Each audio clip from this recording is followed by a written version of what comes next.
Buenos días, jóvenes. Bienvenidos a la clase del día de hoy. Mi nombre es Leslie de Mata y voy a estarles impartiendo lo que es la clase de comunicación y lenguaje en el tema de hoy, que son los géneros literarios, ¿verdad? Así que les doy la calurosa bienvenida a la clase para que ustedes pues, tengan siempre eh, la motivación para seguir con la clase y no se me vayan a aburrir, ¿verdad? Así que vamos a comenzar.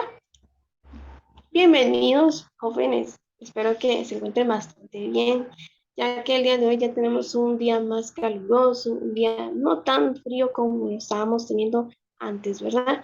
Así que bienvenidos y por favor presten mucha atención a la clase para que ningún contenido, ningún tema se les vaya a escapar, ¿verdad? Bueno, recuerden que les había dicho que durante las clases de comunicación del lenguaje, durante las clases de géneros literarios, iba a estarles dando lo que son frases del día de autores que son bastante representativos en el mundo de la literatura. El día de hoy vamos a empezar la clase con la frase de el literato Mario Vargas Llosa. Vea que muchos no lo conocen, o sí, pero este es un autor bastante conocido en el mundo de la literatura y hace unos años, creo que en el 2019, escribió un libro acerca de Guatemala, del Popol Vuh. Entonces, es bastante representante en el mundo de la literatura. Vamos a ver la frase que dice. Cuando la realidad se vuelve irresistible, la ficción es un refugio, refugio de tristes, nostálgicos y soñadores. Entonces, María Vargas Llosa aquí nos dice algo bastante interesante, ya que en sí cuando un autor escribe algún cuento o alguna historia, es porque necesita sacar ese sentimiento o esos acontecimientos reprimidos que ha tenido durante su vida. Entonces, los autores antes de poderlos exteriorizar, muchos no podían hacer eso, entonces lo que hacían era escribirlo. Y es así como lo plasman en las historias que hoy nos gustan tanto, en los cuentos que nos gustan bastante, o en novelas, en libros que hoy en día son bastante representativos en nuestra vida, ¿verdad? Entonces, ustedes recuerden, yo los invito a que si ustedes a veces se sienten reprimidos, tristes o no saben cómo manejar esa emoción, escriban.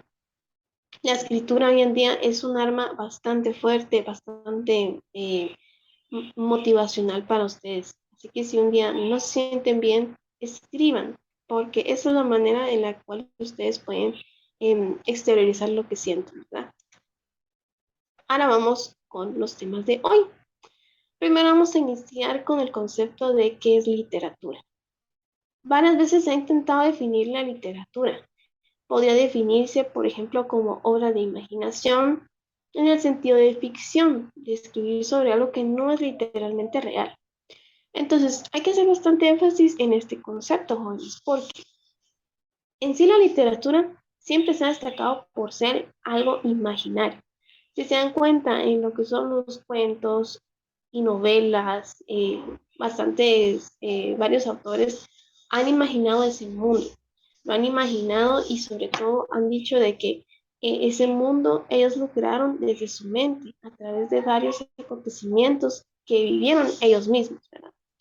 O existen veces, por ejemplo, en lo que es por ejemplo, lo que son los cuentos que hoy en día son infantiles. Si nos damos cuenta, esos autores también supieron cómo plasmar esos sentimientos o esos personajes imaginarios que ellos tenían en un cuento que hoy en día es bastante representativo. Quizás se puede definir la literatura no con base en su carácter novelístico o imaginario, sino en su empleo característico de la lengua. Entonces, ¿esto qué quiere decir? Que es como les decía, los autores para poder exteriorizar lo que sentían, para poder exteriorizar lo que ellos imaginaban, usaban la escritura, usaban el lenguaje. El lenguaje es un arma bastante fuerte, jóvenes, así que, como les decía, estos autores cuando no tenían cómo exteriorizar lo que sentían, lo hacían por medio de la escritura. Y es así como se plasmó la literatura. Se deja la definición de la literatura a la forma en que alguien decide leer, no a la naturaleza del escrito. Y es muy cierto, joven, ya que hay muchos que no tenemos el hábito de la lectura, o a veces queremos leer un libro, pero lo dejamos ahí, o solamente leemos un capítulo y ya no seguimos. Y eso es algo que no tenemos que hacer. Siempre busquemos un libro que nos guste, ya que con solo leer el título nos atrapa. Entonces, yo los invito también a que siempre hay que tener el hábito de la lectura, ¿verdad? Para que sí, no solo podamos extender nuestro vocabulario, sino que también podamos extender nuestro conocimiento de autores, de personajes, de cuentos, que podamos transmitir nuestro conocimiento a otros, ¿verdad? Los géneros literarios. Los textos literarios se dividen en géneros y subgéneros, principalmente en función de su contenido y su forma. Es así como yo quiero explicarles esto. Tenemos varios tipos de géneros. Aquí lo dice. Los tres géneros principales son el lírico, el narrativo y el dramático. Hoy vamos a ver nada más el género narrativo, pero ya en otra clase vamos a ver los otros dos.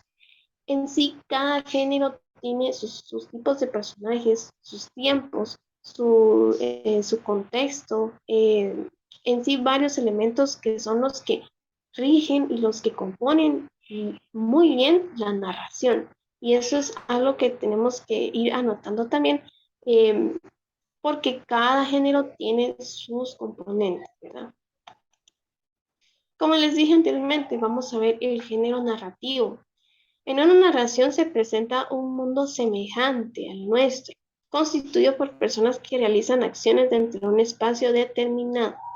¿Esto qué quiere decir? Que es cuando, por ejemplo, en un cuento se nos dan los personajes. Por decirles el cuento de la Cenicienta. Se nos dan los personajes de la Cenicienta, la madrastra, las hermanastras, los ratoncitos, eh, y otros tipos de personajes. Y todos ellos se van realizando las acciones en un contexto, en un mundo imaginario, en el cual el autor lo va plasmando, ¿verdad? A eso se refiere a lo que es un género narrativo y que el autor lo narra muy bien, nos describe cómo es el personaje, su forma física, ¿verdad? Todo eso es lo que va caracterizando al género narrativo. Y también que dentro de ese mismo espacio determinado y que suceden dentro de unos límites temporales precisos. ¿Qué quiere decir temporales precisos? Es decir, el tiempo. Van aconteciendo en varios tiempos. Por ejemplo, en una novela van aconteciendo los personajes en un tiempo. Para que empiece la novela en el tiempo en el que los personajes son niños y después comienza la novela años después, en el cual los personajes ahora son adolescentes. Después comienza otra vez la novela cuando son adultos. Es así como vamos viendo los límites temporales precisos que va habiendo dentro de una narración. La diferencia fundamental entre el mundo real y el de la narración radica en el hecho de que nuestro mundo es evidente y mesurable, como tal a nuestro alrededor. ¿Qué quiere decir? Que nuestro mundo es real, ¿verdad? Todo lo que vemos, todo lo que se acontece en el mundo es totalmente real, no es ficción. En cambio, en una narración todo es ficción imaginativa. Obviamente que sí hay narraciones que sí son basadas en hechos reales o son biografías, pero en lo que se refiere a un género narrativo, la mayoría de los que son cuentos, novelas, hasta en el mundo de lo que es eh, la- los cuentos épicos, siempre son imaginativos, ¿verdad? Elementos del mundo narrado. Está integrado básicamente por tres factores: el narrador, las acciones y el lector. El narrador es como les decía anteriormente, el narrador es quien va diciendo qué pasa dentro de la historia, qué es lo que pasó, cómo aconteció, en qué tiempo sucedió. Los personajes los describe qué les está pasando. Eso es lo que es un narrador. Ahora, las acciones es todo lo que acontece en los personajes. Es decir, si el personaje, por ejemplo, el personaje tuvo que migrar a otro país, o el personaje se casó con una hermosa dama, o el personaje tuvo que morir, o el personaje fue a una guerra, esas son las acciones que van aconteciendo en el personaje, a la vez que nos describe el espacio y el tiempo en el que pasa. Ahora el lector, ¿quiénes son los lectores? Ustedes, ¿verdad? Ustedes que van a ir leyendo el libro y el libro los atrapó y no pueden dejar de leerlo. Eso es porque ustedes son lectores. Ahora, el narrador. ¿Quién es el narrador? El narrador es el intermediario entre el mundo narrado y el narratorio. Sin embargo, se clasifica en los siguientes: narrador protagonista, narrador testigo, narrador omnisciente y narrador objetivo o de conocimiento relativo, ¿verdad? Entonces, el narrador protagonista, ¿quién es? Esto quiere decir cuando las acciones van aconteciendo al personaje y es el mismo personaje el que va describiendo lo que le está pasando, ¿verdad? El narrador testigo es un personaje secundario, no es el protagonista, sino que es un personaje secundario que él mismo va diciendo o va narrando lo que observó, lo que va pasando dentro de la historia, ¿verdad? El narrador omnisciente. Este narrador es muy particular, ya que no es ni protagonista, ni secundario, ni tampoco un personaje que nada más está como un ex, sino que es alguien nada más que está narrando la historia. Y yo creo que lo han visto muchas veces en varios cuentos, donde nada más está narrando algo, pero no es ni un protagonista ni un personaje secundario, sino que es nada más una persona que en sí nos está diciendo que está sucediendo dentro de la narración. Entonces, el narrador objetivo es el que más que nada siempre va a saberlo todo. Es el que siempre va a tener los acontecimientos y va a ir directamente nada más a narrar la historia. El narrador omnisciente sí a veces puede intervenir, ¿verdad? Pero el narrador objetivo no lo puede hacer. Ahora, la acción. Se refiere a las cosas que pasan en un tiempo determinado, siguen en un orden concreto. Esto quiere decir, como les decía, las acciones que van sucediendo en el cuento, en la novela, en la historia que se nos va a decir. Puede ser un orden lineal cuando los hechos se cuentan desde el principio hasta el final. Quiere decir cuando, por ejemplo, en una novela comenzamos a leerla, ¿verdad? Y comienza en un tiempo en el que el protagonista era un joven que se enamoró de una hermosa dama. Bueno, y después empiezan los acontecimientos y luego tiene un final. Vivieron felices por siempre. Eso es un final.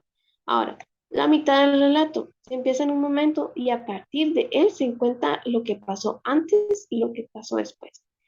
En esta mitad del relato se da mucho lo que son los flashbacks. ¿Qué son los flashbacks? Ustedes lo han visto, por ejemplo, una novela. Cuando se empieza a decir que en el año tal, el protagonista perdió a su familia, ¿verdad? Pero a partir de ahí comienzan los flashbacks, ¿verdad? El protagonista recuerda a su familia y cómo murieron, y después vuelve al momento de la historia que es cuando él se queda solo, sin su familia. Esos son a lo que se refiere del paso de antes y después.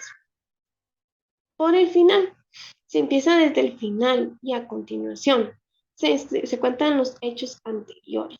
Es decir, que la historia comienza cuando se da un final, pero empieza la historia después o se dice siempre la frase a continuación. Eso es cuando se empieza por el final.